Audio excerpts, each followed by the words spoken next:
Hello all, and welcome back to another episode of the podcast Downstairs. We're just three weirdos locked in a basement who love horror. We got a lot to say on that. But first, we're gonna go around the table and introduce ourselves. Now, imagine my disappointment when I found out that we were not doing an episode on my favorite 90s shoegaze band. Instead, it turns out there was a movie made about some mines. Mines. Anyway, I'm your Valentine, and I'm Glenn. I hate those cold, dusty mimes always imitating being trapped in a cave. I'm getting Zoolander vibes. Pulling on ropes that don't go anywhere. Oh, I'm sorry. I'm going to keep it short and sweet. And I've got a Valentine for you that you're never going to forget. Because it's going to be a hot time on Saturday night. Yeah! And I'm Claudio. It's going to be a blast. It will be, as long as you assholes remember who's bleeding the lines down on 3, huh? Anyway, speaking of things on tracks, I choose both of you and all of you. Thank you for choosing us. Simpsons, Valentine's, all next. I'm Joe. Sincerely, Joe. Oh, God. This is where we're going with it. We're going right into it. That's right. Today we're going to be talking about, for another installment in our SLASHICS series, we're going to be talking about My Bloody Valentine. Now, that's going to be the 1981's My Bloody Valentine and 2009's My Bloody Valentine. Just Two makes the completely decade. different movies that aren't the same in any way at all.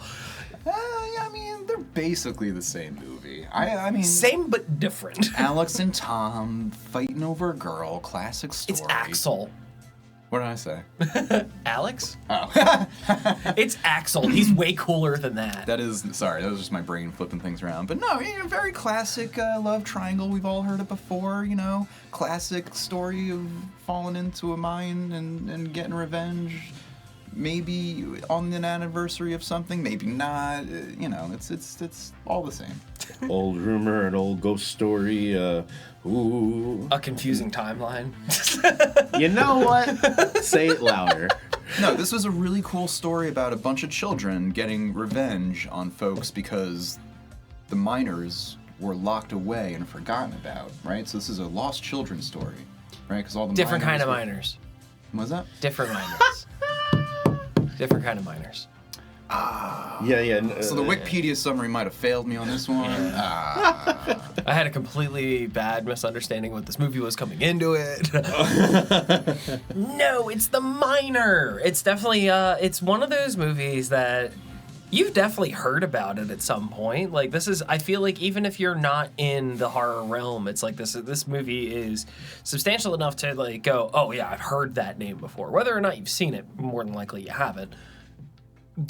But it's like, it is very like one of those big name movies where it's like, I know that. I can pick it. Preemptively answer a question we ask each other sometimes with like, well, where'd you kind of first encounter it? This one, like, it was just a long road. Like, I feel like I kind of really slept on this. Like, I knew about the band before I knew about either movie. You know what I mean? Like, and I'm sure, the remake came out in, 2009, right? So, yep. like, I was alive. Like, I definitely was aware of it. But, like, I didn't pay it much mind. I was paying more attention to the band around the 2000s.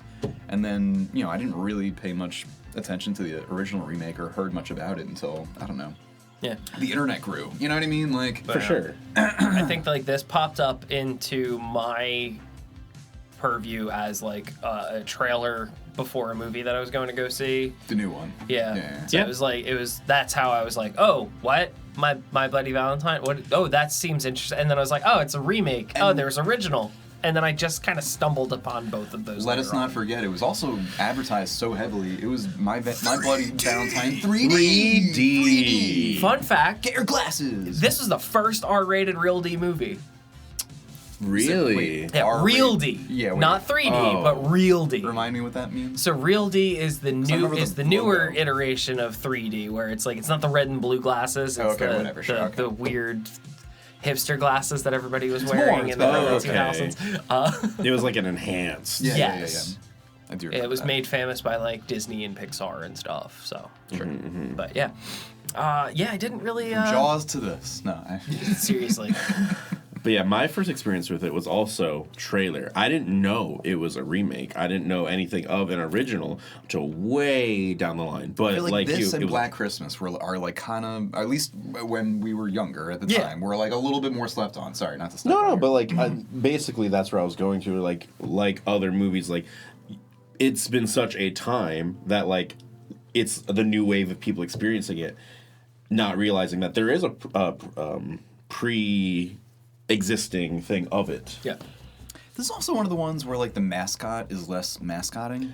You know what I mean? It's not. Which is a disappointment because I think the miner is such an Don't- imposing 100%. silhouette. That is a great fucking like monster design, villain Yeah. design. No, creature design, if Yeah. you want to call it that. I would give it creature design. Yeah, no, It's slasher design, whatever. striking. It's it's.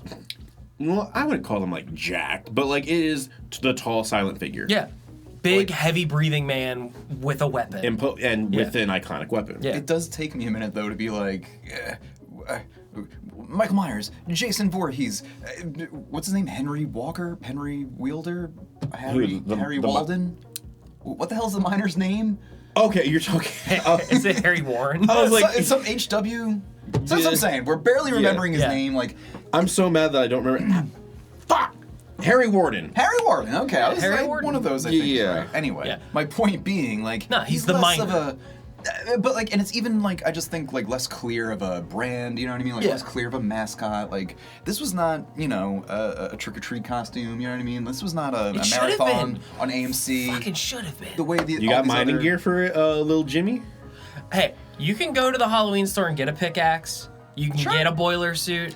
I'm not They saying sell it's they sell difficult. like fake gas masks. Yeah. Okay, yeah, you got that. And you can get like a miner's helmet. Like it's not for it's nothing? actually really easy to put together this costume. You got The me parents there. that were letting their small children dress up as the miner definitely have just like gas masks lying around. Yeah. Complimentary. Which so one of my little quirks is for a little bit there I was like I collected masks for a little bit. It was a huge like And I aesthetic loved it. thing for a while. And- I remember this.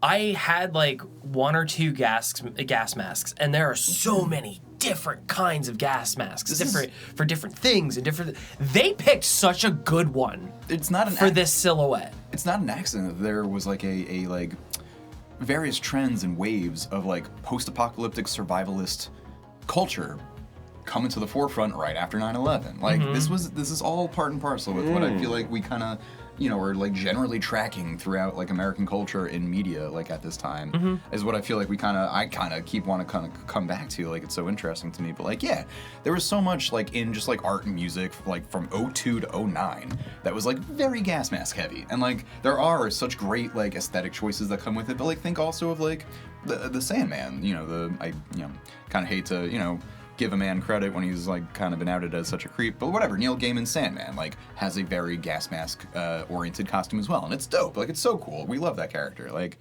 there's this remake. You know what I mean? There's just like a lot of things where you saw it. I think you wouldn't have to look hard to find examples. Yeah, and it's like one of the things that I had found too is like especially with like me being who I am and liking the type of music that I like I understood a lot about different types of gas masks because of Slipknot. Like Sid had several different gas masks that he wore, and it's like I said, they picked such a good one for this because some of them give you bug eyes, some of them have like the 2 respirators. Like the fact that it's like he had the front piece yeah. with like Very- the smaller, beadier eyes. Very and it's like, Lovecraftian. yeah, it was such a spooky good choice for this, and I really, truly feel like they should have. There you go.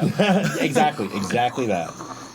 For those listening to the podcast, Joe is emulating a squid-type creature on his Zoidberg, Ken! It is pink, yeah. I can't tell where Joe starts and Harry ends. Yeah, I definitely think that this is one of the more striking people, and it's like we didn't get that with Black Christmas. I was So gonna say, it's There was like no the mask. It yeah. was just... Yeah. In fact, it was the inverse with the first-person POV stuff. But like, and I feel Same like thing with Friday the 13th, the first one. Yes. Yeah. We didn't have an iconic killer yet. No. There was it was just until like later. a stalking creep. Part 3. Yeah. So this is actually more in line with Halloween than it is with Friday the 13th. Friday. Yeah. But content-wise, this is more Friday the 13th than it was Halloween. 1000%. Yeah. I was gonna say with Black Christmas, like like the horror heads and folks that know Billy, and like Billy can be like a mascot of the slashers, but it's not one that is nearly as just widely recognized Yeah. as like your how do you Jasons dress up here. as Billy for Halloween? Exactly, and You can't. yeah. Especially on the only I think killer, not to be talking about a different movie, because I feel like it's gonna come up a lot, but the only person we kind of see go crazy was the boyfriend in Black Christmas, who like wasn't even necessarily Yeah, the our one red herring man. Yeah, who ends up kind of like just being his own creep and like kind of just stealing the show, and then the movie just ends. And I think that's like one of the coolest parts about it, But we never really see Billy. Yeah. and that's amazing. Like, and okay, so because we're gonna get to the remake, My Bloody Valentine. Do we ever see Henry Warden, whatever, out like without his mask? In the remake? No, in the original. In the original, yes. We do, okay. Yes. Because we also in the remake. There's much. a cut to the cave-in sequence, Okay, that's what I couldn't remember. and you see him in there cannibalizing the other people that he had killed. It's been like a month Yes. since I watched the original, and then I watched the remake like last week. I'm pretty So- sure, yeah, because you see him in the hospital. Yes. Oh no, you do see him in the hospital. Yeah, in the remake, remake. you do see him in the hospital bed. Yeah. Well, in the remake, you see him in the flashbacks. He's straight up having full-on monologues. Yeah. Well, I don't want to jump ahead. But yeah, 'cause- but 'cause in the OG, remake's insane. But you see they so see much it- of Henry Warden. They see him just Harry. gnawing on, like, Yeah. a limb. Right, and that's what I mean. Like, but like that's even pretty obscure. That's like, and there's bandages at other points. But that's what I mean. Like in the remake, like you're looking at Warden's eyes, and he's like speaking full sentences. Like he's got a whole arc. It's weird. In the original, I couldn't fully recall if he had that much development, or because I feel like in the original he's so much more a mythical figure and in the background and kind of a boogeyman, whereas like in the remake it's handled very differently. Yeah. Yeah. Oh, for being fairly the same, it's just portrayed. Absolutely. Yeah.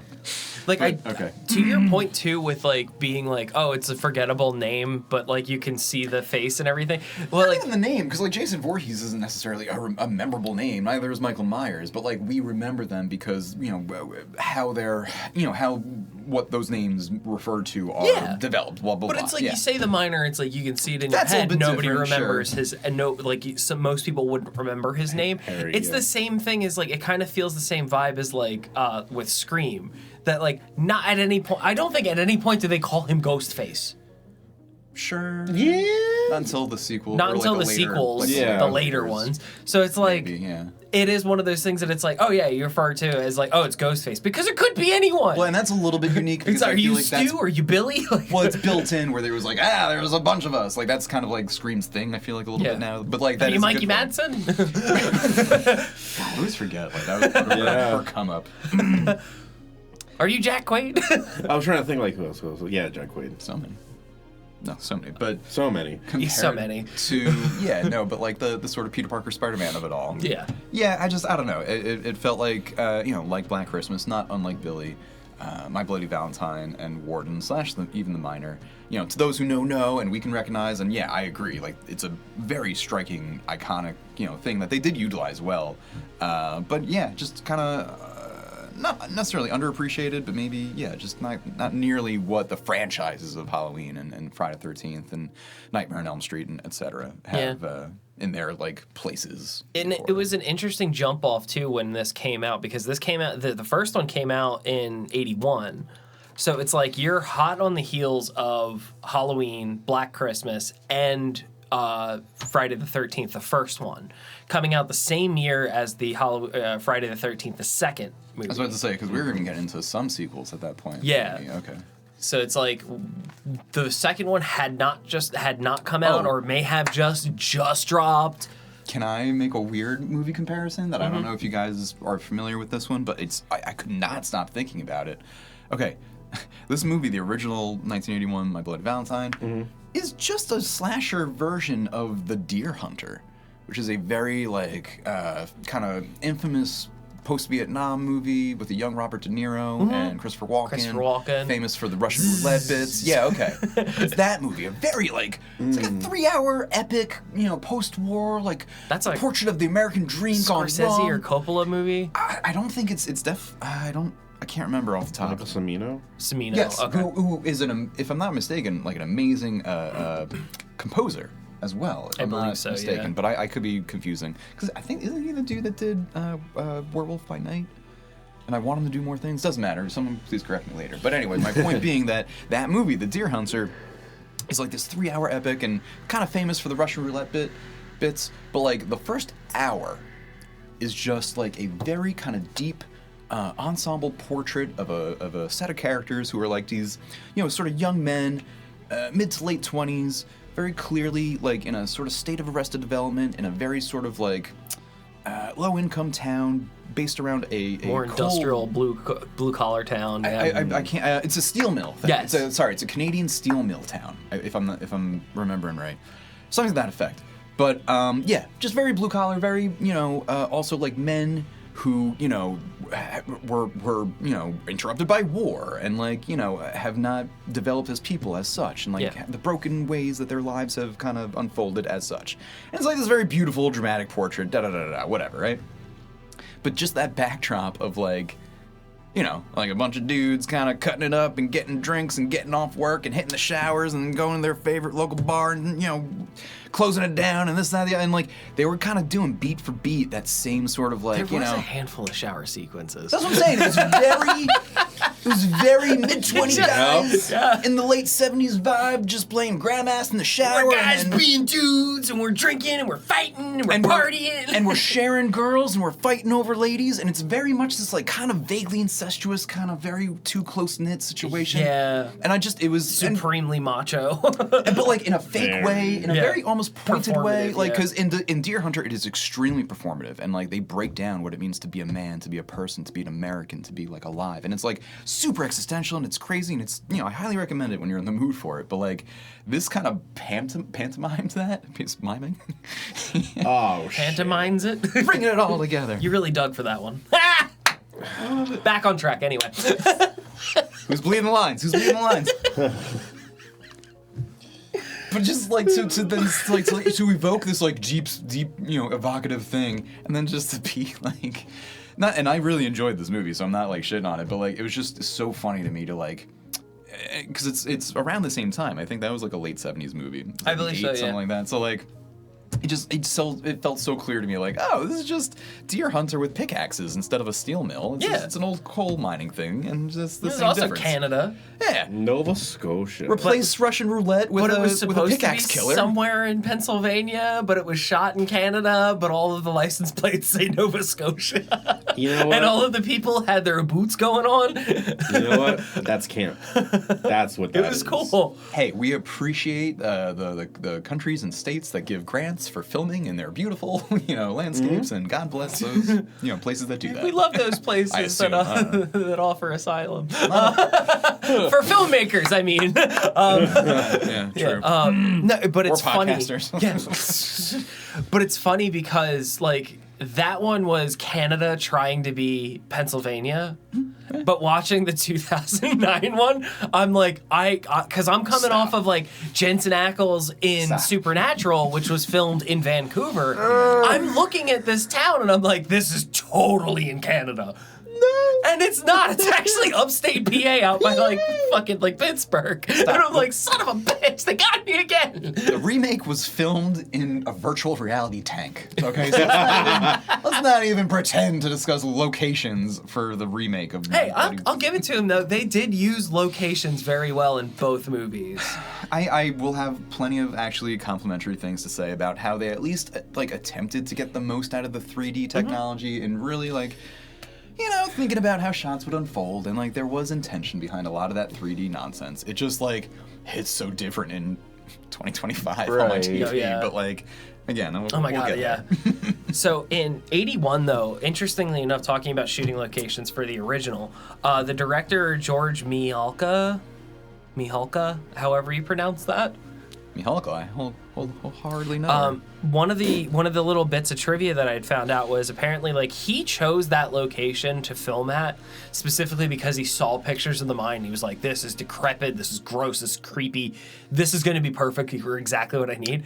And apparently, when they got there, the mine just had renovation work done, and they painted everything, and it was all cleaned up, and it was all pretty. And he was like, "No!" So apparently, a good chunk of their budget went to not only dirtying up the set to make it look scary again, but like they spent like $75,000 after filming to clean up the entire thing and put it back to normal because it's like we wanted to leave it like how it was. Oh. And I was like, good for them to Good for them, but Jesus. And it's like that's really making it work. But honestly, from what the research I was doing for this movie, it was like there were so many things fighting against this movie to come out and be good. I mean, they did this in about a year? Mm-hmm. Like, I forget what was it. It was like they started in fall 1980.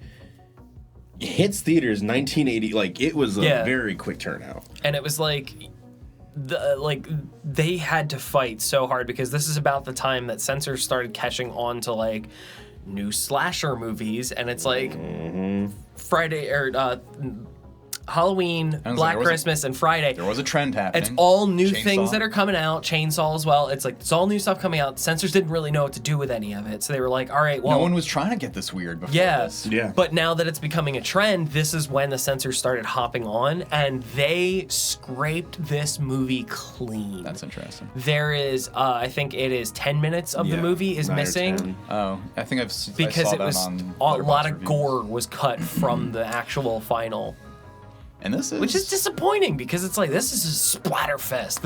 If this is what we got, I want to see what we would have had. For 81, this is... I can understand why the remake goes way too hard. But, like, even nonetheless, it is fairly, chaste in relative to, anyway. But fret not, apparently one of the people involved, either it was a producer or a writer or the director himself, somebody is actively fighting for a release of the director's cut, which has all of the cut stuff, because it's been located. They know where that cut stuff is. They just want to recut the movie.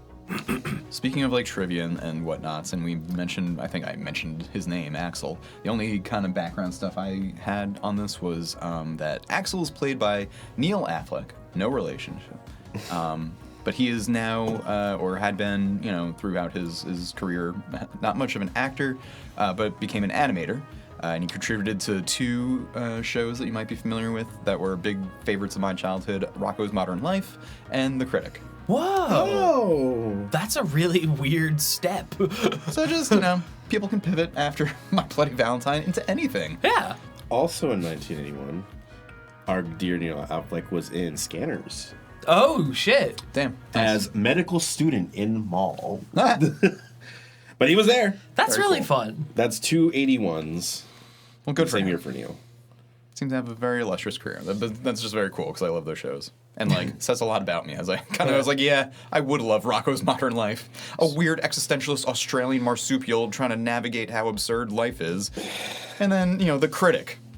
How dare you? It stinks. Moving on. Love it.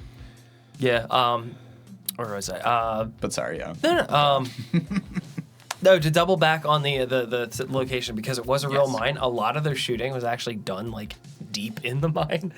It looks it. They were like 900 feet underground when they were filming a lot of this movie. So speaking of this, That's some heavy I would not things like to be that. working on. I would not No, like I'd be that. so claustrophobic. How do you We're think in a the miners basement and I felt? hate it. sure Just do. kidding. I love it. I love it, though. The basement it's great. It's wonderful. I love being down here. Zap.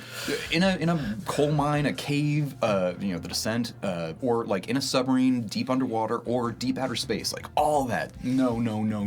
I really hate that. That idea is like It's claustrophobic, but it's also like megaphobia or megalophobia. just It's stranded both, as yeah. well. It's like, it's vast, it's huge, but it's also very confined, and it's Yeah. like, oh, what are you talking about? I hate both of this. Yeah. and to have it simultaneous. Just, Yeah.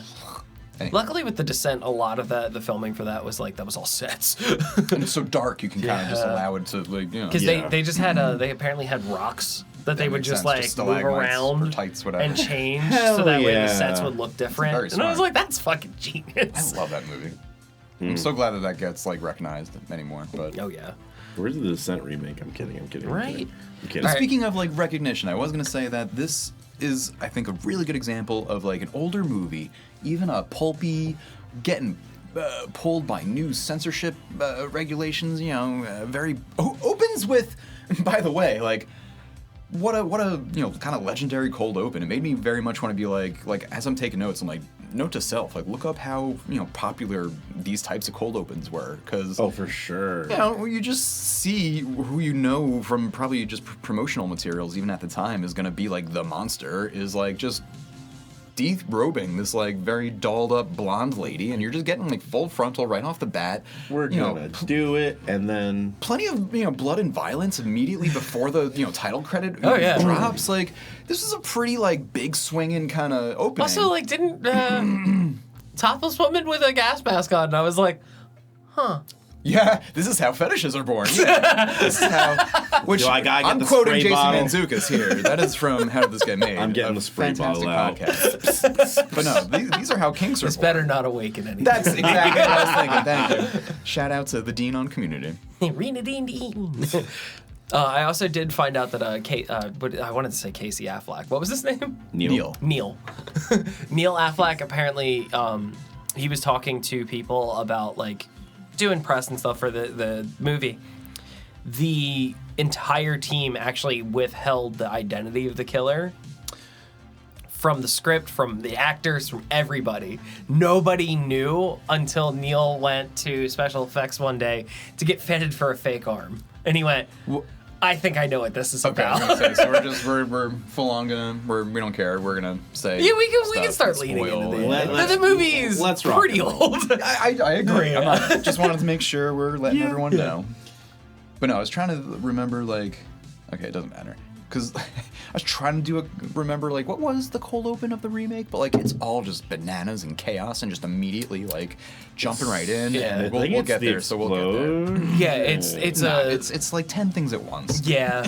First, it's the newspaper 3D montage, which Oh, okay, no. that's yeah. itself Yeah. something that I want to acknowledge. That was but, very we'll- Final Destination. We'll get there, so Yeah, it's we'll fine. get there. Oh, But no, back to the Yeah, original. this one, To the OG. I think to your point, this that's what I movie was- had such a really smart plot for Okay, what it yes, was. Yeah. Yes. Okay, so it is itself fairly convoluted, right? Because all right, so if you are not familiar, and they introduced this, I think, to what you're saying, in a very well-paced way. Yes. Whereas in the remake, which we'll detail momentarily, is just Unfortunately. you just jump immediately into the deep end and then smack your head against the pool, get out and do The it again. information reveal and the exposition, yes. The rest of the movie, the pacing is a little off. Well, in it gets my wonky. opinion. It does get wonky, but right off the bat, it's Jesus Christ. But Yeah. in the original, it really is You paced get out. some schematics. You Yeah. got this kind of flashy cold open, but then you establish characters.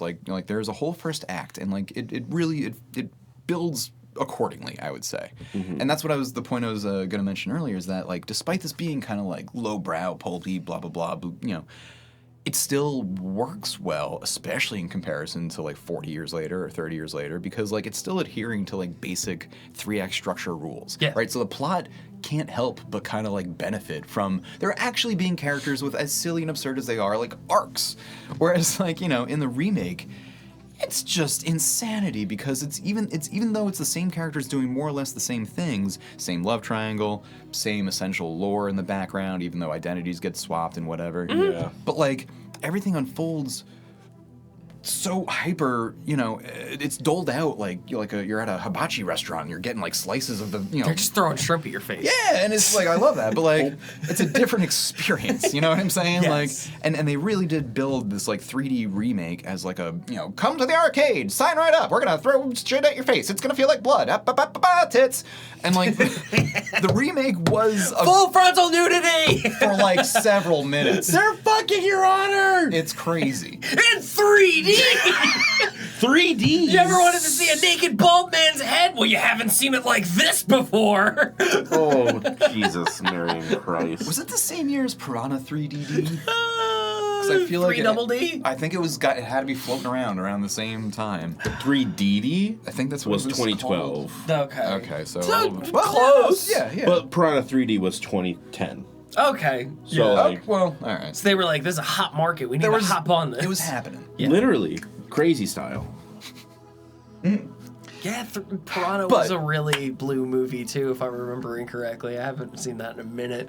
As bananas as the remake is, the original, like, in comparison, certainly, but even on its own, like, I guess it helps with the removal of just our, like, time. Like, we're looking at it, so many decades later. But, because I know it was looked at the time probably as, like, trash and pulp and, like, ugh, whatever. As It really is a nice time capsule for that period, though. Yeah. It is an interesting exercise in relativity in that, like, in the early 80s, we're like, ugh, this is garbage. And then, here we are saying the same thing about the, 09 remake. 15 years later still, but nonetheless.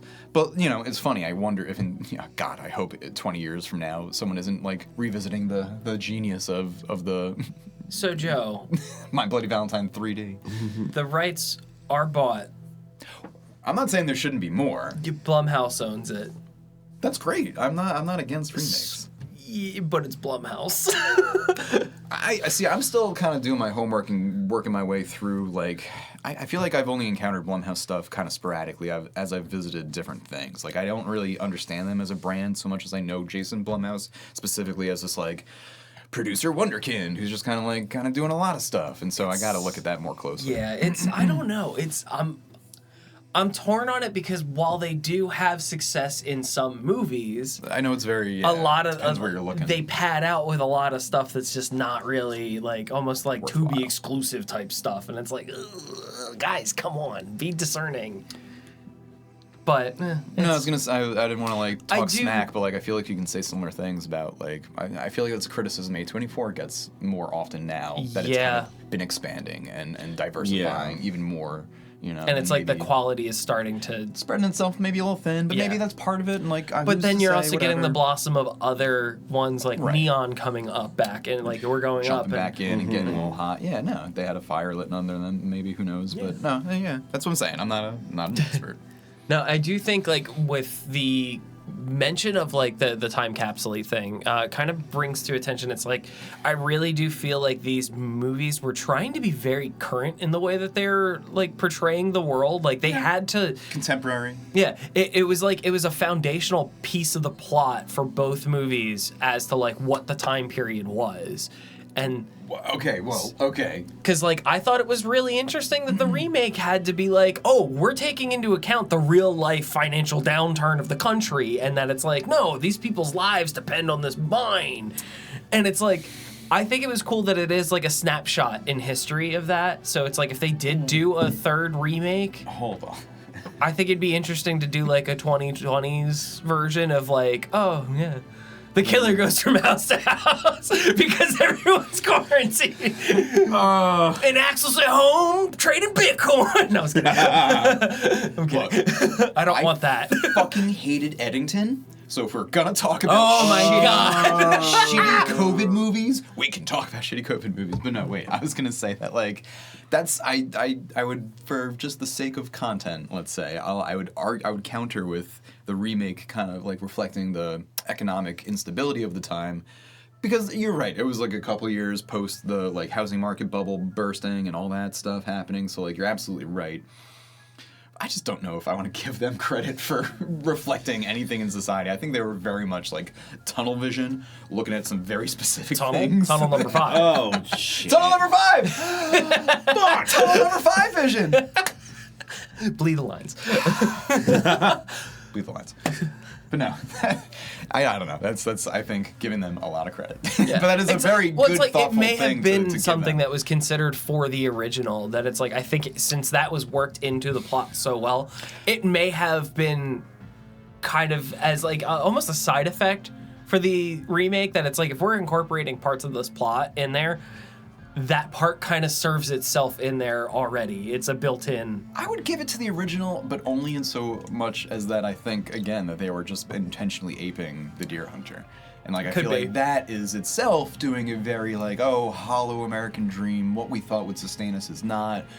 We are just a small steel mining / coal mining, whatever the frick kind of community. So like, I would give it to that a bit. But like, yeah, I wonder about the intention on both. But nonetheless.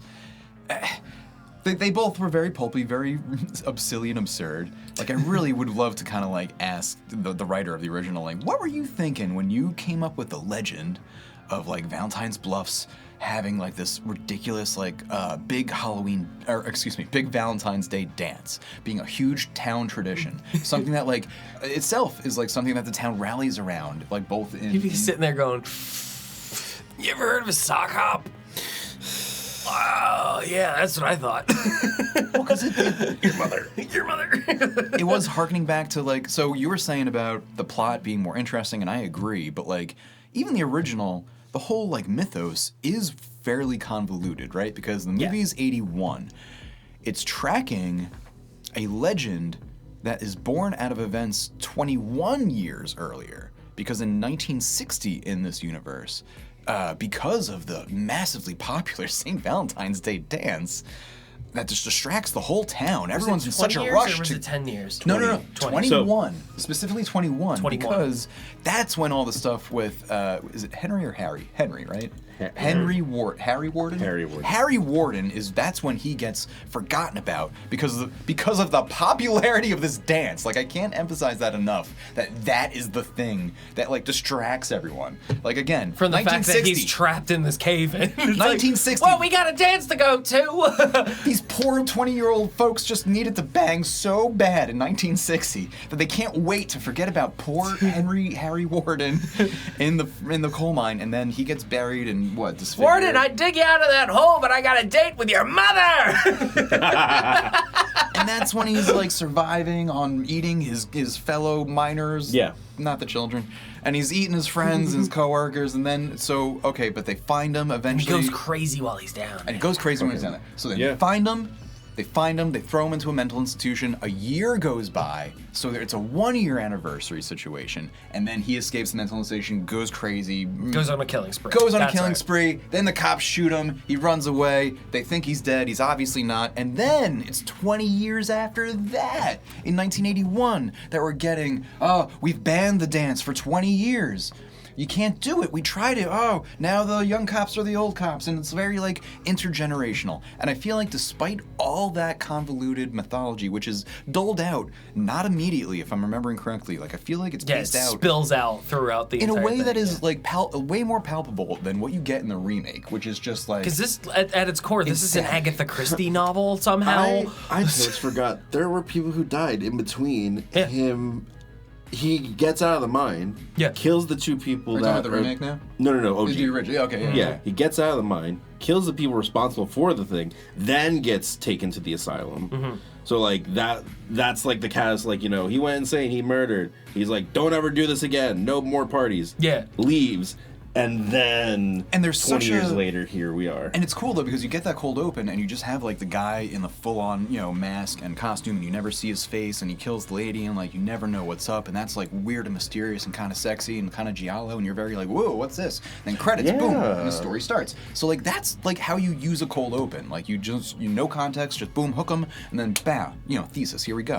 What is this? What's going on? But then like you don't Who are you? learn the Who are you? legend until like Well. past the halfway point. I think, And whatever, the point is, like, you're wondering who the person is, and there's a lot of, like, ooh, mistaken identity, who can it be? There's a lot of this, like, whoever they are, they're pissed that you're violating the ban on the dance, because it, like, disrespects the memory of what we did to poor I said no dance! And then they're like, whoa, It's like, no well- more dance! And they're like, well, what if we had the dance in the mind? It's like, well, that's a great idea! That stuff is gone in the remake. Yeah. That stuff is absolutely out the window. Oh, no, the dance is not a thing at all. In the remake, they're just immediately like partying in a mine where they also work, where the owner's son also accidentally Whoops a screwed with daisy. Harry Warden, and like it was only a year prior, and then they do a 10-year jump, which I was like, okay, but like it happens in a much more like linear fashion. Like you It's literally linear and it's expedited. Well, because you get oh my god, so expedited. Like so you get like the 3D like newspaper print, spinning newspaper 3D version as like the opener immediately in the remake, catching you up on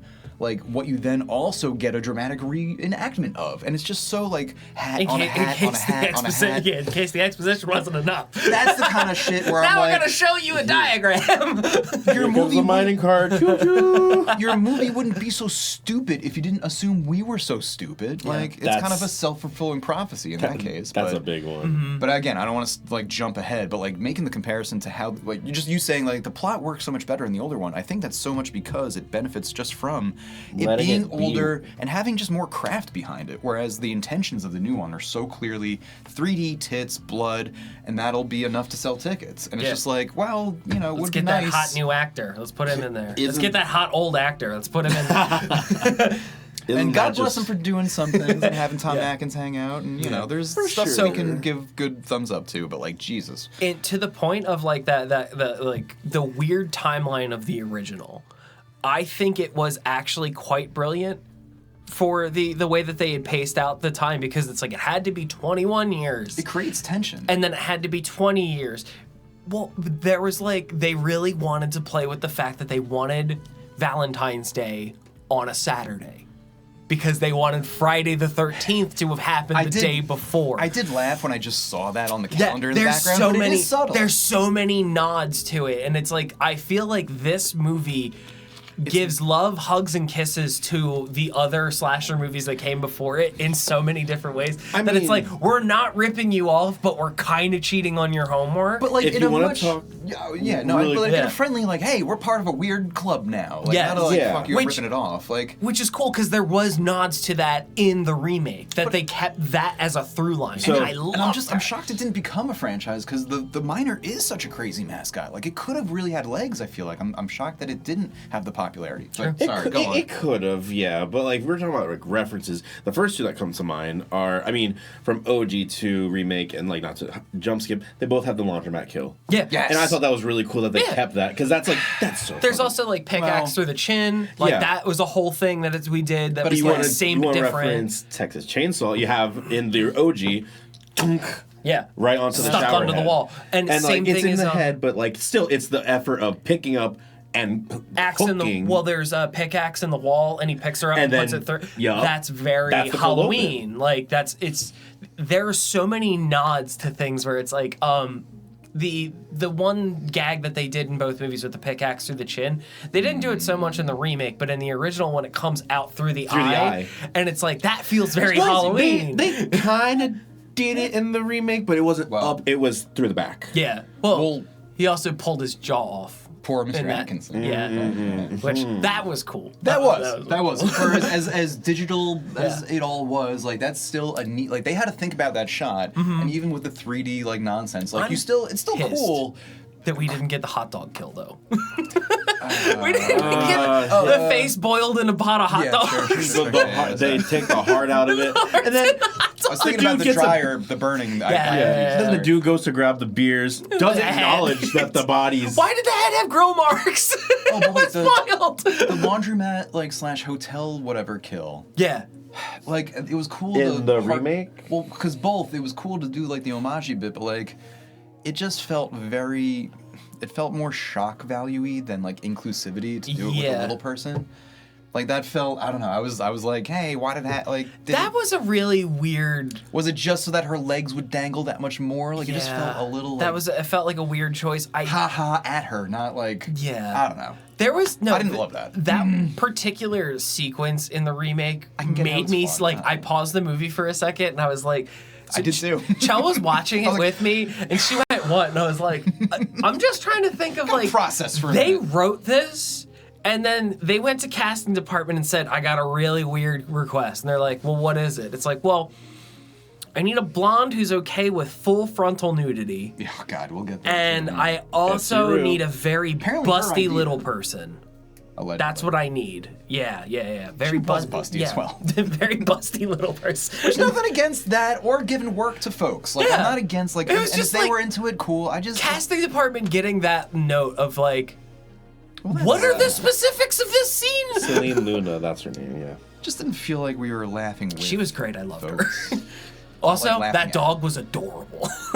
Lois. I don't want to jump into the remake because that scene in particular just grinds my gears into oblivion. But Lois. But yeah.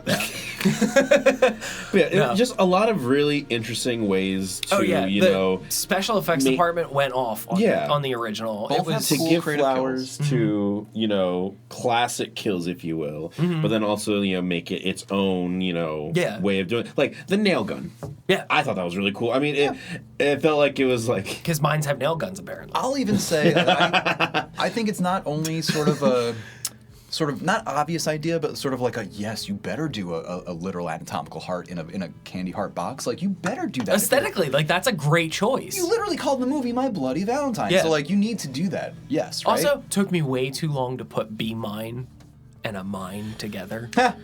It took me way too long to figure that out. That's amazing. I was like, what does the fucking mine have to do with Valentine's? So much tunnel number 5, not enough tunnel B5 or B tunnel 5 or whatever. I mean, it's basically a mine is the tunnel of love. They could have done more.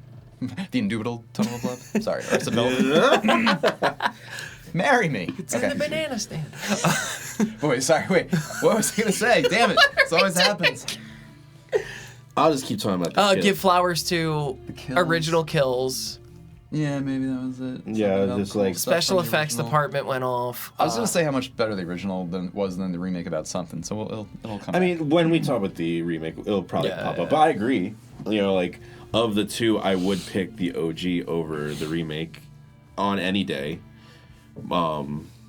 Yeah, and also I love how in the ending, like we start with seeing Harry eating a hand, we end with Axel leaving his hand. Mm-hmm. Because he basically rips it to escape into the mines. Yeah. And I'm like, okay. And then he just disappears like a cryptid into the fucking mine behind the cave. Singing his weird fucking ballad of singing to Harry or the miner. But at that point actively have lost his mind. He's crazy now. Yeah. Well, and it also tracks though because did you catch that so Axel, little baby Axel, has the same origin story as Oren Ishii of Kill Bill Volume 1. Did you not immediately think of that when there was the shot of him as a little boy hiding under the bed?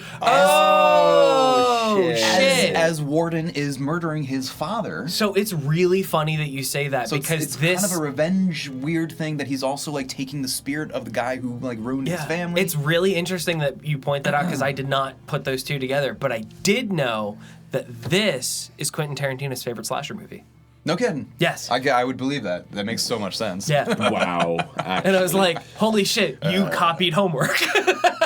Damn, that's so... Whoa, that's crazy. Yeah. Okay, yeah. I stumbled on something. I was going to say, it's not stealing because I knew the one. I didn't put the other together. That's really It was the first thing I thought of. I was just like, ha, that's so... And here I am saying, damn, that's a fucked up backstory. Can't believe that hasn't happened before, right? It's also, though, even as I was watching, and, I knew kind of what I was getting into, I understood the tone, which, again, that cold open sets the tone, right? But, by the end, I'm like, okay, this kind of makes sense, but it's also, was it revenge? You went crazy? You're I adopting a still persona of a don't legend? understand Was it his Warden? Was it motive. you? Yeah. Well, I think I still don't fully I understand. don't think his there was a motive. motive. It's like you said, he just kind of went crazy. Like, the The crazy way- guy killed his dad. There was too much pressure around him in the town. He grew up. I I love thought that it- he's the one screaming, "It's just a stupid legend!" the whole time. Like, I thought it giving was a away. combination of both of That's what it was. It was of like everything. induced insanity, or not induced, but like traumatic event warps the mind, but also like But the also reason they for- desecrated the memory of it with the dance. Yeah. That was the But, like, thing. Tom coming back this into ruined town. my family, so now no one gets to have Yeah. anything. Sure. Like TJ coming back into town may have also been like a contributing factor for him snapping to Yep. it. And then the TJ rest in the of original, Tom in the new one. yeah, and then the rest of the town deciding that they wanted to do the dance again. They can do it because we're young. We can't let the old people tell us what to do. Which again, the 20-year gap makes a lot of sense here because it's a mining community. Miners have shorter fucking lives. Old people aren't going to stick around to tell these tales as long, so it's like, yeah, that But also just myth kind of falls to the background. well, and also internet doesn't exist, so you're not reinforcing things quite as easily, and it's also not as easy to like get to the bottom of them. So like they can dismiss things much easier, but they can also like be reminded of them with that much more gusto because it's like, well, what else would be reinforcing it except for the old Harbinger singing literal ballads in the bar, which like I love that character. Happy. He was happy, but And then his eyeballs popped out, you know. like it's also crazy that like no more Valentine's Day celebrations. Your name is like Valentine's Day Bluffs is like the name of your town or whatever, and like your like municipal live in- emblem that's on the side of every sheriff car that I saw is like a heart and a pickaxe. Like, and I know it's just kind of like fun set dressing for us, but it's also like who designed the municipal? Who okayed this? That's what I'm saying. Your like town label is the one thing you've forbidden. Like I just Yeah, it's the one thing that you've forbidden and a constant reminder of the horrible thing that happened because of it. It's a great icebreaker. I was really laughing at that. That was too good. It's so stupid. But again, You know like, what? Yeah. What the fuck? but on purpose. Like that felt like such a wink and a Yes. nod, so much more crafty, even in like a fun lowbrow way. Whereas again, the remake is just like such trash. It has some good kills, it has some thoughtful shots, but like there's so much that is just like going for the lowest common denominator. Like Yeah. eh. Because this was you could actually like have some mystery to a thing and like you No didn't have mystery to in the remake. spell anything out for anybody. But that I feel is the ultimate like kryptonite of the 2000s is that everything is honestly, like everything forward. it's not We've gotten it so much even recently. Everything Yeah, isn't no, it's 'cause it's elevated. really- It's spoon fed to you. Yeah. It's compartmentalized into like specific, like we want blood, we want gore, we want sex, we want to be gritty, we want to be like ooh, this is shock value. And now we can blame it on like AI and the algorithm. In the 2000s, it was just pure laziness. Yeah. Like, and just greed and just quick buck. And not for nothing too. It's a lot of like older filmmakers trying to make stuff for a new generation they didn't fully understand. Yeah, it's like 100%. no, that pretense of kids are dumb. It was It's like still that this- was yeah. never a thought in the 80s. It was just like no, I'm making a movie just to make a movie. It's really cool. I feel like now we- it's like we got to do it to make money. we have to do it without the love of the art. And now I feel like we're a few generations removed where like, I don't know, I expect like better homages to these types of influences because like it is a couple generations removed so that even now the suits are like guys my age, like in their 40s, or at least like, even if they're tasteless idiots, like, I don't know, they were at least playing with the same action figures as me. Like I can tell, you know what I mean? Like I talk about this pretty often. We're like, we're still getting Ninja Turtle shit. You know what I mean? We're still getting Ghostbuster shit. Like it's not just because of IP and rights being handed over, although that's a huge part of it, obviously, but like all of it's because like those original properties like remain popular because they've been reinforced. You know what I mean? And like now that they've been a couple generations down the line, even the soulless sequel of a sequel of a sequel is now being crafted by not like just the soulless suits, but like even those folks are like original fans. You know what I mean? And I feel like that's coming through a little bit more, and I don't know, you can see it in other projects. It's like At least more so than you could in 2009. I'm truly holding out hope that we're gonna hit that tipping point of like all the old execs are gone and we've hit that point of like, okay, Replace Fresh. execs with politicians, and this is the only thing keeping me from. That's what's holding my hope together. yeah, we're here talking about movies. Yeah, just movies. Movie. And the CEOs now. Yeah. But it's no, like I I hope we hit that tipping point where it's like old execs are out and like we're starting to hit like The worst dies off. Yeah, and the we worst can dies off, clear and house. we're actually like embracing weird movies again. That we're making them just for the sole craft, the purpose. art, the obscure. I love that. And we're not gonna spoon feed like all of this stuff because it's like they're dumb, they don't know. It's like no, be smart, be weird, be unapologetic. But also like have We literally craft. just shared a thing about somebody like a writer from Fangoria writing about David Lynch talking about that. Don't expand on an idea. Keep it vague. Keep it mysterious. Or like just I would say like have something to say. You know, like the original Bloody Valentine, where we're saying like plays with this intergenerational stuff, and it has something to say, even if it's just like cheaply aping Deer Hunter. You're still like making claims about like how societies crumble when one generation doesn't really take care of the next, and there's like a lack of communication between like the real dangers of things and how we do or don't prepare for them. Like you can read into it, and even if it's bullshit, it's like, well, there's a thesis in there somewhere. The new one, There's just such an obvious pros. checklist. There's pros to it. Yeah, sure. Yes. Like you can absolutely, like there's a Did lot I of use that word correctly? I don't know. You're so hot for it. Yeah, that's a big word for elbow. The new one just feels like such a checklist where like, nudity, check, blood, check. Mindless. It's certain plot elements, like certain setting elements, like minors, check, love triangle, check, bit of a flashback, time passing, not entirely, but okay, check. But the one thing that they really didn't do was the whole like forbidden, we can't do this. Like they did the 10 years later thing, but it really is meaningless. Like it's just an excuse to like age them up a bit and like create weird plot holes and red herrings. Like it's so stupid. Yeah. Anyway. It's like when those like bridge projects where they do it with like the popsicle sticks. Yeah. It has that infrastructure where it's like it's too just, transparent. It's just there to say it's there. And that's what I mean. And like you don't have anything else to say other than like, we did it again. Yeah, but you gotta see it again. How's it gonna hold up? 3D also. Fuck if I, yeah, exactly. And Fuck wait if I till know you it's see the here. lady run around But naked don't for you 6 see minutes. it? We painted it a cool color. It's Yeah. like, Yeah. but that's the paint is not structural. But this, we put a cool fire sticker on it too. It's got a Dale Earnhardt sticker on the side of it. Like, what do you mean? Feels like It's gonna go fast. This It's is a very- bridge. Oh. Glenn, I feel like you're saying that producer Michael Bay is actually like a, I don't know, cinematic slumlord who instead of, putting the script through a few revisions, actually fixing the electric and whatnot, they're just sort of Slap a coat of paint on it. slapping a coat of paint I'm over that shitty script. Yeah. I think he is a slumlord in the cinematic sense. I agree. There's a poor writer just stuck inside of the paint. No, it is crackling. like I wanna Solo-esque. I wanna apologize to like the viewer in some fashion for like I understand that we are constantly with the SLASHICS series.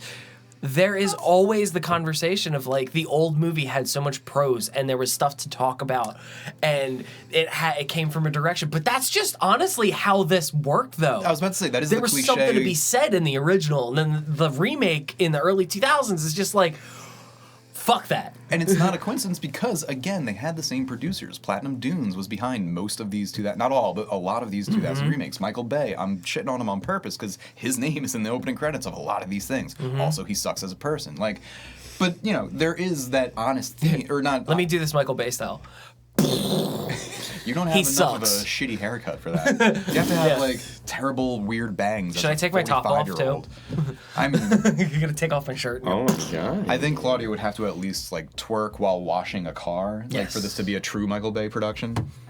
Not that you wouldn't do it and look great. I'm just saying. I was gonna say, like, are you just Look at his stupid hair swoop. Look at his stupid hair swoop. You are a 50-year-old man. I'm crying because as you're talking, I'm just like, let me see what Not his that I fuck didn't ass also hairdo have looks the hair like. swoop, but like as a young Yeah, man. but like anyway. a boyish haircut on a 45-year-old man. Yeah, but he's 60 years old.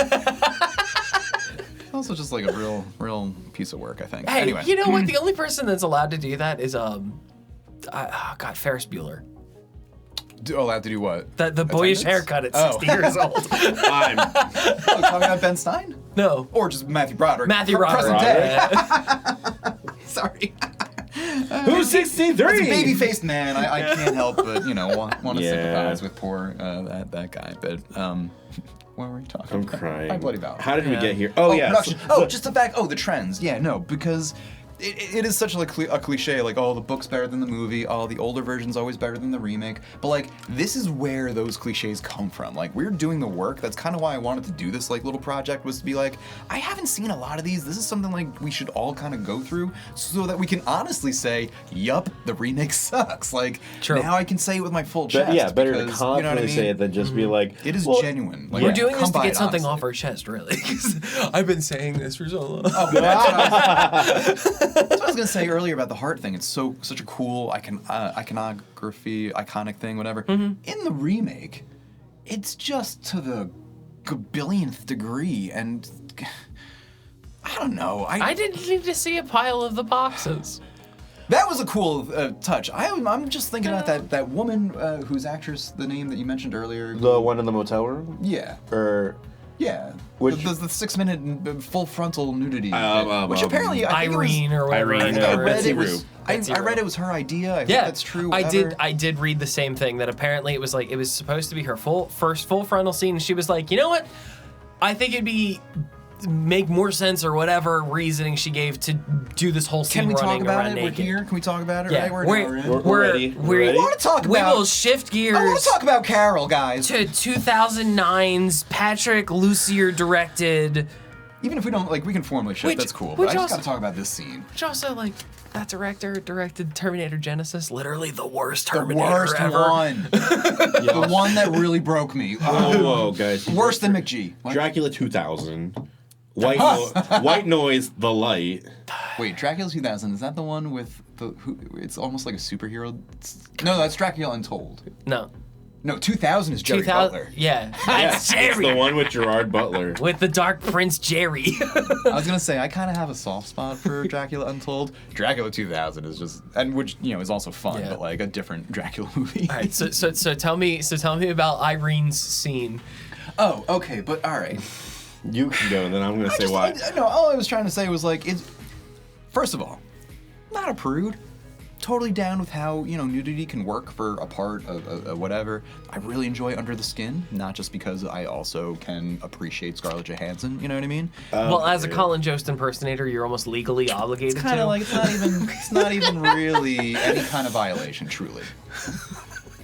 Think about I know it. you got some time on your Have you ever seen Joe and Colin Jost in the same room together? No, you have not. No. Colin Jost. Good pen name. Both sarcastic bitches with punchable faces. Anyway. Punchable face, I love you.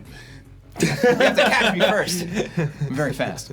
But no, it's not that I'm against the use of nudity. I'm not against weird taboo things being broken. That's why we're all here. We're weirdos in a basement talking about horror movies. But it's so and I know the point of kind of these things is to get invested in the characters, but you did it the wrong ways. You cheated and then pulled the rug, and so here's what I'm trying to say.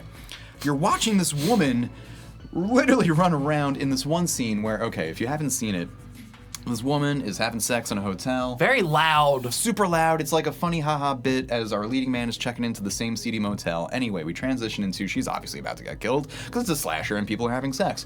But it is so brightly lit where it's full frontal. It was very clearly hey, we're doing a 3D movie. It's already bloody. Here's your full frontal nudity, literally Boobs aren't enough, actually. flapping in the No, wind. you're getting the whole body. Literally in the wind because she eventually runs out of the hotel room and is running into the parking lot. You and I both know that gun ain't loaded. to shoot. Fuck you, Frank. To shoot her suitor. I don't know why they're Southern. At least he was a trucker.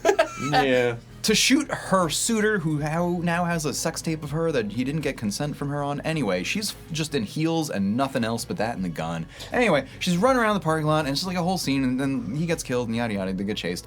But you're watching this woman run around fully nude and naked and hiding under a bed and behind. Screaming in a parking lot in a hotel full of people. And I'm in not saying heels. That part's the part pissing me off. You're telling me. And it was a gravel backwards driveway. and in heels. It was a gravel driveway too. It was uphill both ways in the snow. what the? It's just stupid. And like also using the bed frame. That part wasn't pisses gonna. me. That scene took too long. That wasn't gonna block a pickaxe. And I miss. Okay. And I miss. So It's just so like she hides under thoughtless. the bed, which is cute because that's where my brain went to like the OG. I'm like, okay, they do the same thing where like she's hiding under the bed, and then Celine's character gets Which honestly, that couple of seconds that she is shown underneath that was real acting. That was real fear in That's her what I eyes. mean. I'm not her breath discrediting- shaking was incredible. Great. Then everything was wiped away. So- I'm not discrediting her performance. It's just like an unnecessary choice that I thought led to like an opposite effect. Because my point was going from the original's bloody heart in a box, I thought it was cool, to then like taking it to the nth degree in the remake, where you eventually land on the camera panning over this woman, not only like completely still fully frontal nude, now bloody in the like heart-shaped hotel hot tub, but also fucking ripped open, which again, I know it's a slasher. We signed up for that stuff. But I also it comes on the high heels of watching her run around nude. It just has a different effect. And I'm not saying you can't be sexy with your like killer thrillers. Like again, I dig Giallo. Like it's the way in which it's done. And like one has finesse, one has craft. The other is just like tasteless. mindless. shoving it in my face almost literally because of the 3D. And like it doesn't have the desired effect, even though it's doing technically all the things. It's mindless shock. What's the word? Shock value. Which I know is not like the new criticism, but like now I've earned the right to say it, so I said it.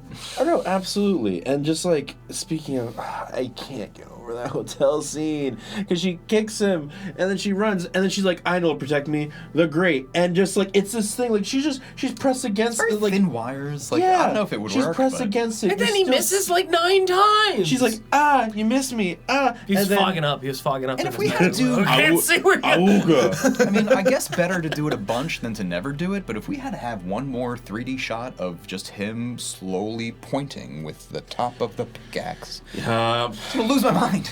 No, the thing that bugged me about that scene was actually the follow-up to that is like, man Crime makes scene bullshit. Well, no, man makes sex tape. The tape is then used as evidence to show that the killer is back on the loose. Why? Why was the cop sitting in his house watching the fucking sex tape at full volume when he has a 10-year-old in the other room? And it's just like moaning and groaning, and his wife comes in and goes, "What the fuck are you watching?" He's like, "It's evidence," and he keeps rewinding it. To her credit, this beautiful woman, right? This, That he used to hook up with! this pure soul, but no, the wife, the new wife, the lady, the lead lady, like whatever. That's Axel and Sarah. Yeah. Written clearly by a man because she's even in this moment like still having to be like subservient and considerate of him. Like she is so. I I noticed. have to get up for work at 5 a.m. I have to be at work now. She's like, hey. It's like, okay, dickhead. I forget the exact wording, but she's so like gentle, like, hey, I know you are a sheriff who protects us all. I have to get up kind of early in the morning. Like, can I ask, what are you watching? And it's such a legit question because it just sounds like porn, and it basically is because you don't have to watch that part. And also, you used to have a sexual relationship with this woman when you guys were teenagers. Like, it's so wildly inappropriate, and this dude just sucks so hard. The sheriff. Oh, character. I have that as a note here. The sheriff was an unredeemable shithead. 100%. Yeah, Axel. And making that's him where the it's cop, like ugh. stories. Yeah, this is where we've already split because it's like now our main character is now Tom, and Axel's a background character, whereas it was Axel before. TJ is the And I meant background. to ask, so wait, in the original, is it Axel that's the son of the owner, or is it TJ that's the son of the owner? TJ's still the son of the owner. It's Axel still, is the son of Harrigan. the man who was part of why everything happened. Yeah. But like, isn't the son of the mayor someone as well, or I'm just getting my wires crossed? I'm probably just getting my wires crossed. But so okay, so then it is still TJ in the original and Tom in the new. Okay. Yes, okay. correct. yeah. So like all of the names, 'Cause there is some swapping are of still, roles, Yeah, but all of the names absolutely. are still popping up. So it's like Axel is married to Sarah, whereas Axel was dating Sarah. Sarah still has feelings for TJ, and Sarah has feelings for Tom. Whereas in the Yeah. original, it's a less like. The time element is not there in the original, right? It's just Yeah. kind of a general. They used to date. Yeah, in the original, Yeah. it was Triangle, like they whatever, used 'cause to what's be a name- thing back in the day. He what's left ditches town. out. That's right. Because we He didn't, left town for some reason. we TJ didn't does see ditch younger town. then. Yeah. He couldn't make it out west. That's right. Yeah. That's from the so original. then he comes back, but like in this one, we got Tom returning to town a month after his dad's funeral. And he's like, oh, I have the asset. Like, I own the mine now, and I'm going to sell it. That's why he's back in town. But he's been gone for 10 years, not because he couldn't make it out west, which I don't know what TJ in the original was trying to do. He had to leave because he witnessed a very horrifying thing that happened to him. Which totally understandable. Major traumatic event at a family place. You already had it out with your dad. Why are you here? And also not contextualized, but reasonable. Nobody in this fucking movie. Nobody, like, they go into it a little bit when they're having a conversation on the bridge between Tom and Sarah, where she's like, no one heard from you. We thought you were dead. Da, da, da, da, da, da. Bro, y'all saw him and drove away. Yeah, 100%. Axel, Irene, and Sarah were in the truck, oh shit, there's Tom, and drove away. Bro, you guys left him for dead. Axel was the first one. You can't give him shit for running away. That's what I'm saying. Like, it was all bad. So the new one copies the plot elements of the old one, but like leaves out any reasoning for any of it. Yeah, and then you're like, he was institutionalized. Yeah, because he witnessed some bad shit. And like, it's those details though that are like the connective tissue that like will 100% take you out of a narrative if you don't pay attention to them. And it's like, yeah, we're just here for a good time, and like, no, we're not trying to put like highfalutin standards on a slasher. But it's like, you still gotta pretend that we got brains and we can notice when characters see each other doing things that wouldn't track if you want them to like do certain things in Act 3 or whatever. Yeah. So before we move further into this, because we're gonna start getting into like really interesting stuff later on, or things that are gonna have a lot to talk about. I did just want to point out, as a flash, the first two dudes to die in this movie on screen, their names were Jason and Michael. That's funny. That's another, like, I appreciate tip and a nod to the original, referencing back to the original slashers. It's like, that's really fucking cool. That's slick. And if I remember correctly, that was like, that whole murder spree took place on Valentine's Day, I think, as well. So it's like there was still like the Friday the 13th thing going on in this one as well.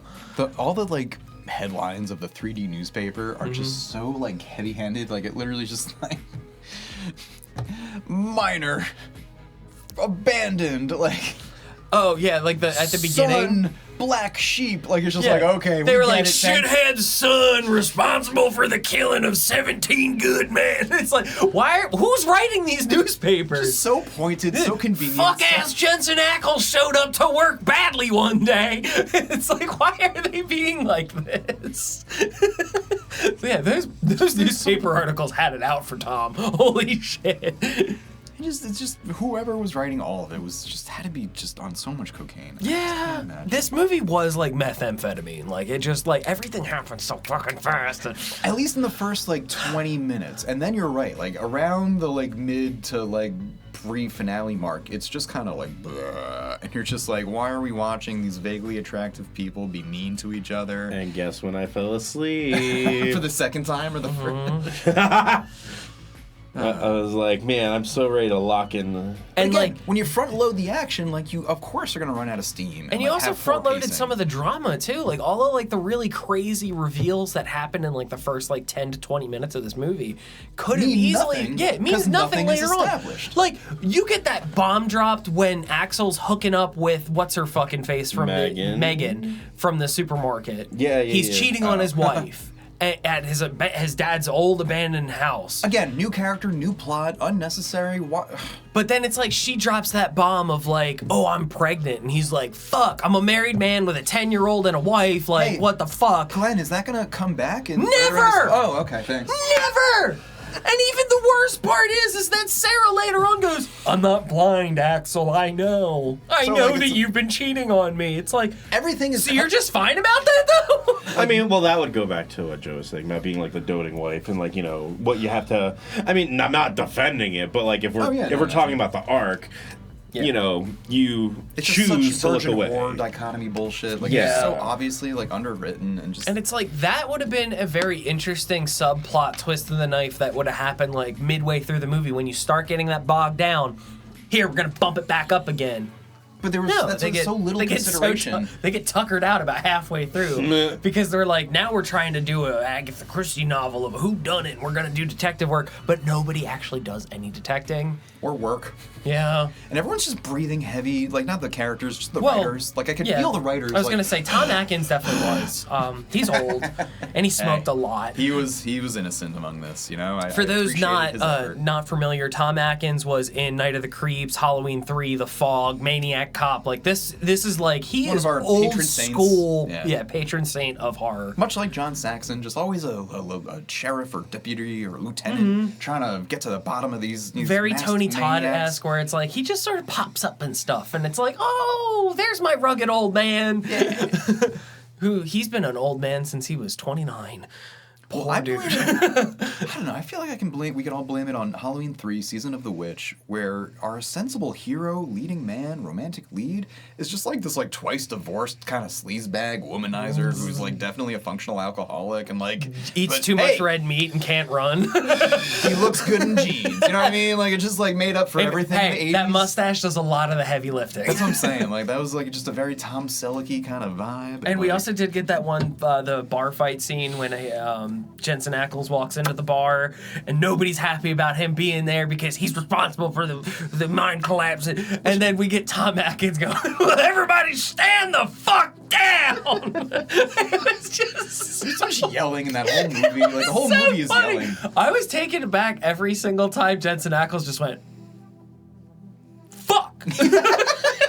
Because there's always a huge pause before he said it. And I'm like, that's right, this is an R-rated movie. I forgot. I mean, it's all just so, like, awkward because it's just, like, so... It's just... There's no grace to any of it. Like, there's a lot of grunting in this movie, too. yeah, sure is. All right, but there are plenty of creative kills, like, and the that's kills one were thing good. that they have going for it. Like ripping Tom's jaw off, you know, that's pretty neat. Like there were other bits. The gore effects were done very well. It just it doesn't hit good because like I had to sit through so much garbage in between. Yeah. I'm happy that we didn't have to rely on CGI so much for this one. Like again, they let not so much. As opposed to some of the other early 2000s remakes, this one didn't have. This one we didn't get it too bad. I was gonna say literally the jaw. Yeah, literally the jaw. But like digital garbage, but like you still had to think about where the camera was, where things the were shovel. Yeah, the physical gore though was like it was done very well, and it's like they did let the setting do like a lot of work. Like the mindset looked good. The surrounding area, the town that they filmed in PA, it all looked very good. The coloring was very good. This wasn't like that. It didn't have that weird green-blue hue that every movie in the early 2000s had. I feel like you're thinking about the remake of the next movie we're going to talk about. Oh, yeah. All the supplies. Yeah. Nightmare on Elm Street. Oh, brother. But, poor I really was digging that. But now we're getting to a part where the movie kind of... We already said that a lot of the character dynamics are similar, but they've changed in this one now. We're going to get to the reveal, the spoilers for this one. Okay. Is instead of it being Axel as the killer in this one, we have Tom being the killer in this one. And not because his father was murdered by Harry Warden, like in the original, but because... No, his dad wasn't murdered. Vague pressure to be a not person that sells the town's industry away. I was very confused about that. So the way that because I again, the motives were very confusing, but I did some digging, and in my research, I found that it's kind of supposed to be like traumatic event happens to him, and now he has 10 years prior. Yeah, he has like dissociative personality disorder, or possibly he's possessed, or he's possibly schizophrenic because he's constantly taking his meds throughout the entire thing. That's why he was that time in a mental. That's what I was going to ask. Like that was the thing. Yeah, he didn't leave West ?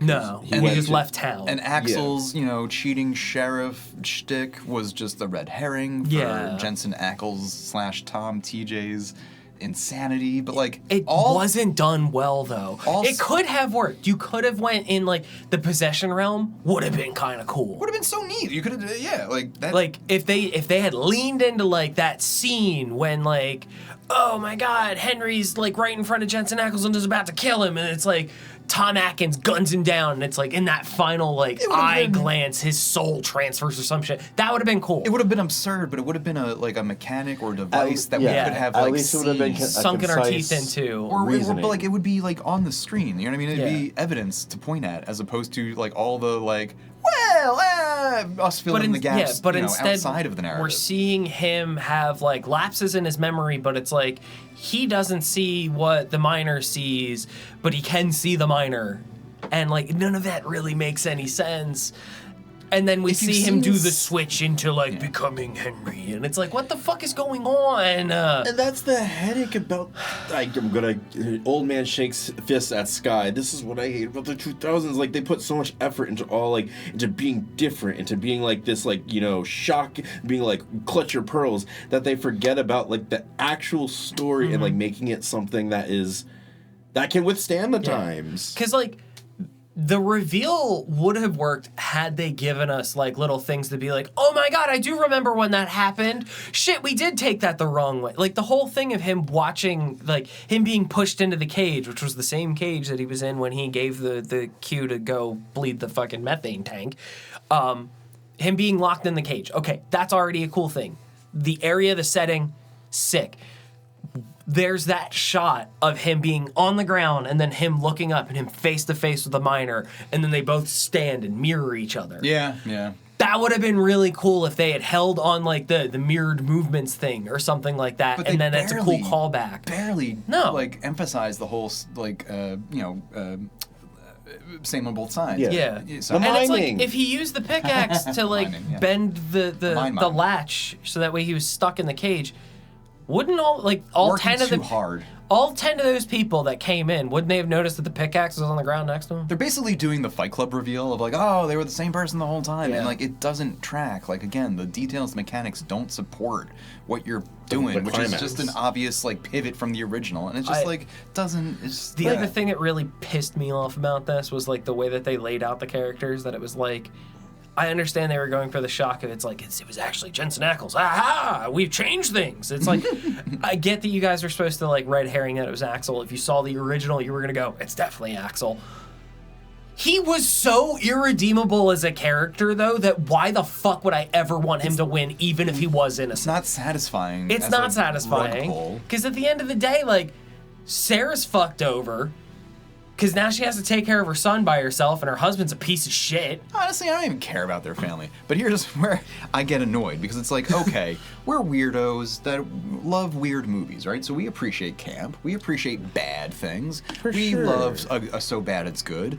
This is just so bad it's bad, as are so many of these 2000s Platinum Dew remakes, because again, like, they're not doing it with intention, they're not doing it with a wink and a nod, and they're not doing it so that we can laugh at the punchline. They're just doing it, and it's accidentally, like, they were trying to be awesome, and it's just laughable. You know what I mean? Like, if you're gonna do camp, if you're gonna make it fun, even in an accidental way, like, there has to be, like, I feel like infrastructure for the right kind of punchline. Like, it's even when it's accidentally, like, genuinely campy, I feel like it's because they knew what would hit right with the audience. He needs to have that pulse. And in the remakes, there's just, like, there's no awareness of what's gonna hit for the audience when or where, and it just, like, is so mismatched and just feels so, like, janky. And that's why, like, I walk away from the end of this being like, it's hilarious that the original. So did Jensen Ackles.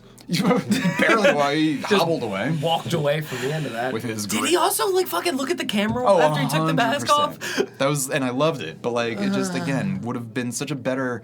I'm looking at the camera smirk. And they were like nondescript rock song. It should have been Linkin Park, and somehow wasn't. I guess that's just for the Transformers movies, but. What I've done. But it would have been like a fun Jensen Ackles, like winking, if any of what came before supported us like being in on the joke, and it just didn't feel like we were. No, you felt like an outsider the entire movie. Like I didn't want to like anybody. I didn't want to like any of the good people that they laid out before me. Not that I like love or stand by the morals of any one or thing in the original. It's just like funny to me that the original could still be like pulpy for the time, but like craftier than what we got 30 years later because they just ignored the basic rules of craft. And so whatever, we get to enjoy both. Now we get to have our cake, a decent, early slasher, and we can eat it too by, making fun of everything Platinum Dunes has ever done. Yeah, sure. We have our nice ice cream cake, and then our melted. Yeah, melted, half melted, stale, which is surprising that it's both at the same time. Yeah. Did you guys recognize Axel in this? Kerr Smith. I only know him from like bad network procedurals. Am I going to be upset that I don't realize who he's from? Dawson's Creek and Final Destination. Yeah. Which is I also... think he was on like Gilmore Girls too. Like I feel like so. he made like Nikki was like, oh, I remember him from One Tree Hill or something. Yeah. He's fucking Carter. Mm-hmm. He's also on like Chicago Med now or some garbage like that. Like it's, I think it's so funny the reoccurrence of not only are like the early 2000 remakes usually like really bad, but the reoccurrence of like certain actors from Final Destination getting pulled and thrown into these movies. Jesus Christ! Because it's like, if you look at it, it's like it's all produced by the same companies. It's like everybody has hands in different pots, and it's like, well, we have a pool of actors that are willing to do literally any movie. Yeah. It's like, it's all the early Final Destination kids. Let's snatch them up and throw them in this fucking movie. That's funny, actually. Looking at you, Mary Elizabeth Winstead. I was just gonna say. That's my Black Best Christmas among them. queen. Mm-hmm. Who I thought I was gonna make it. But yeah, in this remake with like, the stuff being ripped open, like it's like, it was blood, which we like. It was taboo, which we like. It was, crazy writing, which you like. It's just kind of. But not like that. It's gotta have a purpose. Yeah. Like There's just got to be intention. Yeah. Granted, in like the original, you saw him go into the dude's chest to grab like the first quote unquote heart, and like that's graphic, but like it's not. It's. I didn't also need to see that dude's like balls. You know what I mean? Like any more than we needed to see what's her name. Like ripped open from whatever. From literally. But hey, you got to see that bald man's balls in 3D. Is that not enough?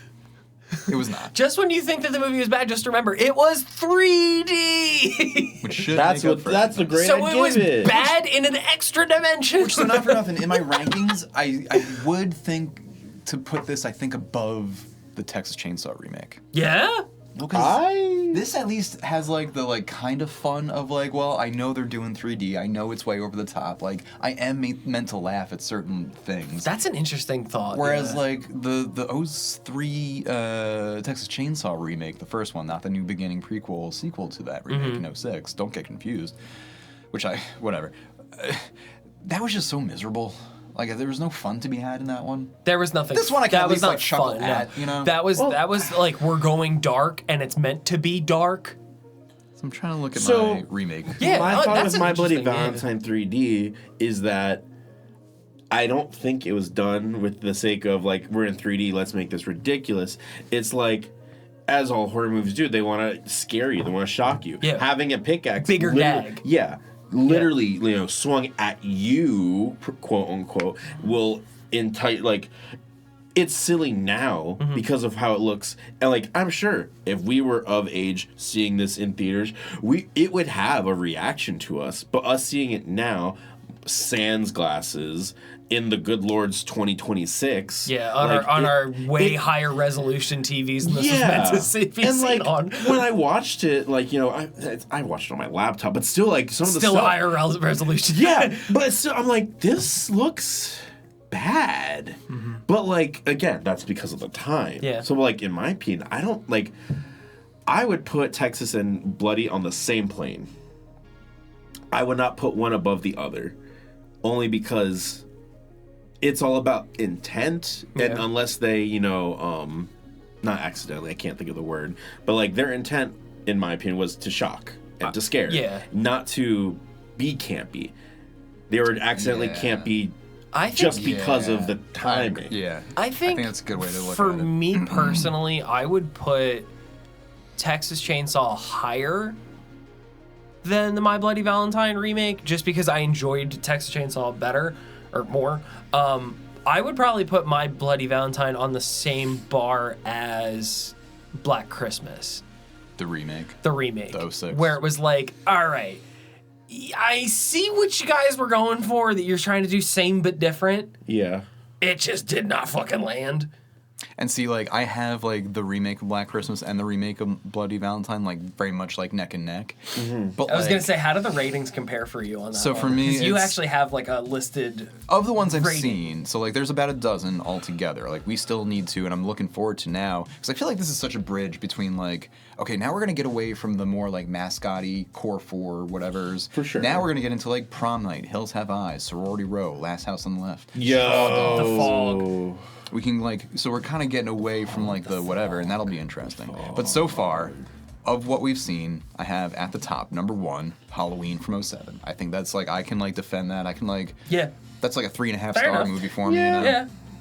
Underneath that now, at, like, a distant second. And, like, from everything, all these now are just kind of at the bottom. They're all, like, kind of 2 stars, whatever. It's going to be Friday, isn't it? So it's Friday the 13th Yep. first. Because, again, absurd, but, like, I was laughing through that one. Like, It had its moments. It had its moments. Then Black Christmas, because again, I can just laugh It had its moments. at Yeah. the cast in particular. Like, we got Mary Elizabeth Winstead, we got Michelle Trachtenberg, we got what's her name from the original Yeah. in Andrea the new Martin. House Mother, Andrea Andrea Martin. Martin. Like, so like She the needed remake, to be in that movie more, honestly. I'm still thinking about so that. fucking about the and then bicycle. right after is My Bloody Valentine, because as like tasteless and like trash as I absolutely think it is, like I think it has more.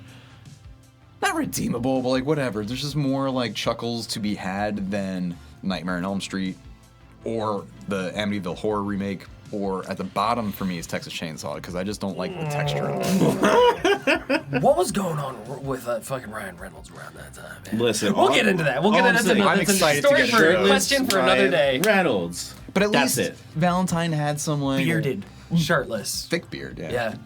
But like that and Elm Street, like at least like have different like twists on the premise. You know what I mean? Like, but Freddy is always going to be a little interesting, even when it's done poorly. Which, spoilers, it was. But yeah, that's my ranking of the remakes. Thus Okay, far. interesting. I can agree with those placements. But I totally understand your swapping of a lot of what I said. I would argue like 1 or 2 things with that, but like overall, as an overall average, I feel like that feels about right for especially like our group. I feel like we would all hold the Halloween remake a little bit higher than the rest, which are Yeah. all just like silly ha-has at this point. Yeah. yeah. And some are a little bit grimier than others, and it's whatever. Yeah, because like if we were gonna take like an average rating for on the same system for all 3 of us and put it Average in together scores. and average it out, it would almost essentially be the similar thing. I Yeah. feel like my placement of Texas Chainsaw would probably bump it to like middle rather than bottom, Yeah.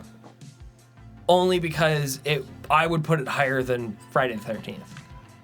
But I'm talking averages here. Yeah. Like I'm totally willing to put, because they're like this for me. Yeah. But I don't know. Did any of the other killers have a weed farm?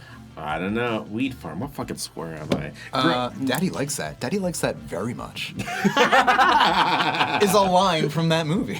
I'm wearing a hat, so it had to be said. Oh my god! It is the least Clip favorite it. line from like everyone in Letterboxd is like that was the worst thing. That would traumatize me more than any of the sleeping bag violence. Like Like snakes started manifesting in my bed.